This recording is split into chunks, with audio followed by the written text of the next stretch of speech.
Republicans in various states have learned the wrong lesson from all of this. Now introducing a raft of voting restrictions across the country. Restrictions! Politico reports that in Georgia, where Democrats picked up 2 Senate seats, the GOP there is pushing to change state election laws by proposing limits on who can vote by mail and limiting the use of drop boxes for absentee ballots. In Arizona, which narrowly went for President Joe Biden, Republicans in the state Senate have advanced legislation that would allow for more automatic recounts. And just before the 2022 midterms, North Carolina could implement a new voter ID law. Meanwhile, the chair of the Republican Party in Texas has called on the state's legislature to focus on voting laws as a top priority. John Meacham, what are they thinking? Can they read? Can they see? And do they see the writing on the wall? Donald Trump isn't president anymore. No, but this is all about power over principle. And I don't want to sound overly grand or homiletic at this hour, but it's that fundamental. Basically, we didn't have as full and free an election in the way we would think of it in this country until 1968. Think about that for a second. Right? So 52 years ago, when the Voting Rights Act kicked in, and in my native region, apartheid at the ballot box fell.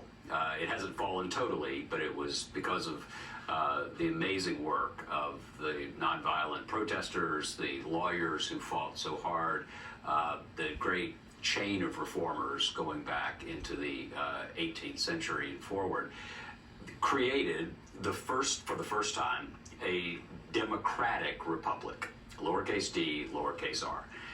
What the Republicans, or whoever's pursuing these measures, are trying to do is pull that back.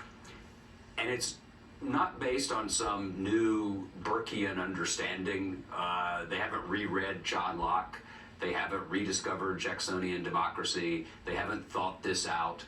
This is simply about power, because they know that in national elections and in some states, they're not going to win in the America of the middle 21st century unless they rig the rules.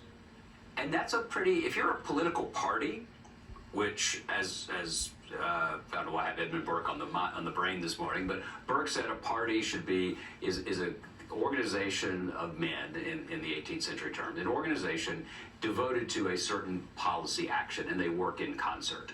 That's fine. Partisanship is fine. That's inherent to who we are. It's when it becomes reflexive, and in this case, limiting and exclusionary. So I think everybody, no matter which side you're on here, should be close to horrified by this attempt to build walls around the ballot box. And we know that it is a deep, consuming fear, because all you have to do is pull apart the rhetoric, the language, the now self-fulfilling drama on the right about this lie that Donald Trump won because of some drop boxes in some state where none of these folks have ever been when they're talking about it. So this is not partisan. It's simply a clinical way of looking at these facts. The 2020 election, Joe Biden, in modern political terms, won a thoroughly respectable margin, given our polarization. Instead of confronting what that says about their party, their platform, their identity within this complicated country, Republicans, many of them, first tried to overturn the election, and now they want to change the rules of elections so that they pre-overturn them. Wow. Okay, John Meacham, thank you very, very much for being on this morning. And still ahead on Morning Joe.